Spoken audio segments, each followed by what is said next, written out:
अवधिमा चाहिँ नेपाल सरकारले चाहिँ यसलाई नीति तथा कार्यक्रममा ल्याएर बजेटिङमा राखेर यसलाई चाहिँ अगाडि बढाउनुपर्छ र नेपालमा चाहिँ यो धेरै हाइड्रोजन के अरे धेरै विद्युतहरू छ, धेरै लघु जलविद्युतहरू हाइड्रो पावरहरू छ, त्योबाट चाहिँ हामीले खेर गएर जुन खपत हुन्छ, खपत नभएर जुन खेर गएको विद्युत छ त्यो खेर गएको विद्युतबाट चाहिँ हामीले यो खाना पकाउने हाइड्रोजन ग्यास अथवा हरित हाइड्रोजन ग्यास उत्पादन गर्न सकिन्छ भन्ने कुरा आज नेपाल सरकारलाई चाहिँ हामीले देखाएका छौँ। यही कुरालाई चाहिँ नेपाल सरकारले एउटा आवाज बनाएर एउटा नीति तथा कार्यक्रममा राखेर एउटा प्लान बनाएर नेपाल सरकारले ग्यास निर्माणमा आत्मनिर्भर बन्नको लागि यो एउटा बाटो हो। दिल्ली घिमिरे, म नेपाल इनर्जी फाउन्डेसनको कार्यकारी व्यवस्थापकको रूपमा काम गर्छु र यो परियोजना कार्यान्वयन गर्ने क्रममा चाहिँ मेरो सुरुदेखि नै अहिलेसम्म लगातार इन्भल्भमेन्ट छ र काम गर्दै आएका छौँ।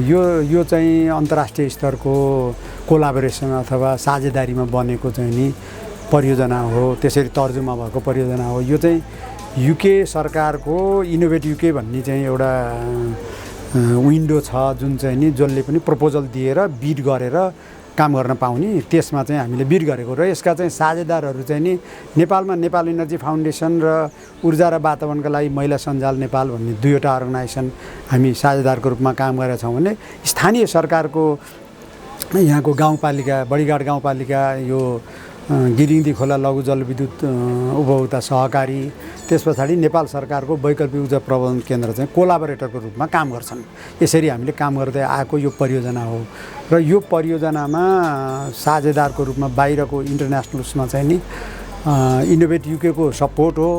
त्यस पछाडि लुसरन युनिभर्सिटी, लुसरन विश्वविद्यालय स्विजरल्यान्ड चाहिँ यसको यो खाना पकाउने चुलोको पार्टमा डिजाइन गर्ने चाहिँ नि ऊ हो। त्यस पछाडि चाहिँ नि जेट इन्जिनियरिङ युके भन्ने अर्को एउटा कन्सल्टिङ कम्पनी छ, त्यो कम्पनीको चाहिँ नि यो इलेक्ट्रोलाइजरको साइडमा काम गर्ने र लोकल यो लघु जलविद्युत र चुलोको यो कुकिङको रिजाइममा काम गर्ने चाहिँ हामीहरू हो। यस्तो खालको कन्सोर्टियममा हामीले काम गरेको। टोटलमा यसमा 8वटा चाहिँ नि राष्ट्रिय र अन्तर्राष्ट्रिय गरेर 8वटा चाहिँ संस्थाहरू यसमा साझेदारको रूपमा काम गरेका छन् र विगत 3 वर्षदेखि हामीले यो काम बिस्तारै सुरु गर्दै आएको हौँ। विभिन्न कारणले गर्दा अलिकति यसको चाहिँ योजना गरेको समयभन्दा अलिकति लामो समय लाग्यो, त्यस कारणले गर्दाखेरि अहिले हामी अलि ढिला समयमा चाहिँ नि यहाँ आइपुगेका हौँ। लगातार 2-3 वर्षको प्रयासमा चाहिँ आजसम्म आइपुगेका छौँ र अझै धेरै गर्न बाँकी छ। अझै चाहिँ यो प्रविधिलाई अझै मैत्री, हाम्रो मान्छे मैत्री भनौँ, जसले भात पकाउने उसलाई एकदम कम्फर्टेबल लाग्ने बनाउनको लागि चाहिँ अझै यसमा धेरै सुधार र अध्ययनहरू नै आवश्यक छ। यसलाई कसरी समुदायमा पुर्याउने, समुदायको पहुँचभित्र कसरी ल्याउने भन्ने कुरा चाहिँ अझै धेरै जिम्मेवारी छ र त्यसमा चाहिँ अझै पहल गर्नुपर्ने छ।